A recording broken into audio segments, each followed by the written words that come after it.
What's up, everybody? Since it's October, I figured I would share some of my spooky stories. So let's go ahead and get started. So this story starts off at Myrtle Beach. Now, me and my family have been to Myrtle Beach more times than I can count, and we didn't really have a lot of things to do. So as we're driving around, we go past the Hollywood Entertainment Center. We've been there before to look at the wax museum, but they had a new attraction. New zombie maze. Ever since my mom started watching The Walking Dead, she's had zombie fever, or zombieitis if you will. So we pull up, buy our tickets, and then we listen to a lady explain to us the story and the objectives. And then she gave us the rules, which is basically boiled down to don't use your phone in the dark areas so you can try and see. We all nodded our heads and we got into the maze. Now when we walked in this maze, we probably couldn't see no more than 3 feet in front of us. But we wanted to play along, so we got into a little conga line and started shuffling through the maze. So my dad was at the front, then my mom, then me, and then Christian.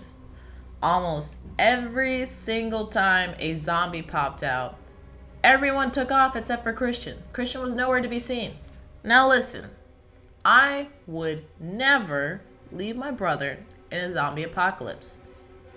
It was just too dark to see, and I couldn't really tell where he was. I assumed if I took off, he was gonna be right behind me. Until I heard him screaming, "Help! Help! Jamie! Oh my God! Jamie, stop running! Come on, Christian, run!" We were running for a little bit until it got pitch black.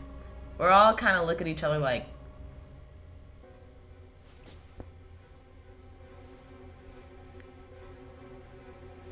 oh, hell no.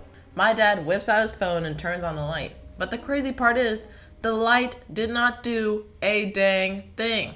So now we're all huddled up against this wall, trying to feel our way out of this maze. People were starting to get pushy because they didn't want to be at the front. It was a mess. Not to mention that they were blowing air on us. They had little holes in the wall where they could shoot air at our feet. You ever blown air on a dog? At first, it's kind of funny because they get a little startled, but after the 4th, 5th, or 6th time, they're ready to start biting mofos. So after we walk through the dark, all cold and irritated, we get to an opening where there are 2 windows facing each other. They're about probably this far apart.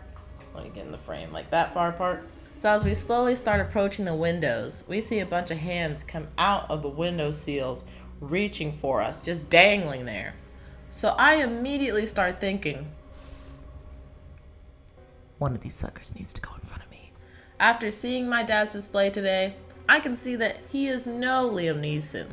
If I get taken, it's a wrap. That's it. I'm done. I'm gone.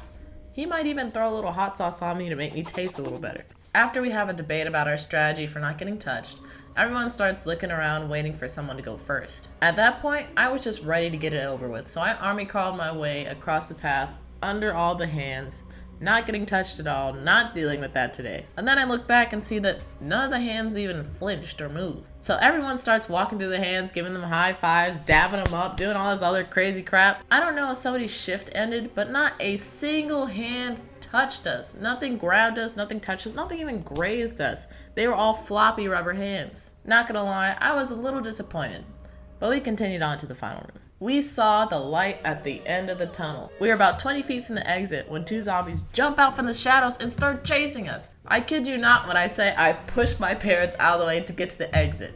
They weren't moving fast enough. I was not about to get eaten. I know I'm a snack, but that zombie was gonna make me a meal in 2 seconds. After the zombie maze, we needed something to calm down. So we figured the mirror maze might be okay. So we get to the mirror maze and my mom's immediately like, nope, nope. Nope, nope.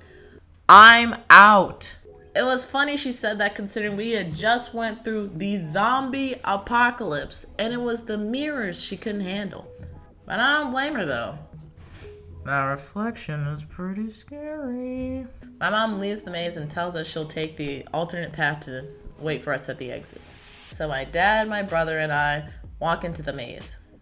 After a mirror walking around, I realize I'm by myself. I'm starting to see where Jordan Peele got his inspiration from. I called out to my family and thank God they were close enough to answer. Otherwise, I would have had to bust up all the mirrors in that maze. There were a couple times I ran into a mirror Thank goodness they were durable. And I scared myself a few times in my own reflection, so don't worry, Mom. We're right here. We're like this. Those quick turns are dangerous if you're not expecting to see your own face on the other side. After about 10 minutes of walking around with no idea where I was going, I finally decided to just put my hand on the edge of the mirror so that I can get out. Because, fun fact, if you run your hand along the outside of a maze, you will get out of the maze eventually. Whether it'll be a long time or a short time, it depends, but you know, at least you're getting out. After a couple minutes, I was finally able to escape the maze with my brother and my dad close behind. Overall, both mazes were really fun experiences, and I would recommend them if you're in the area.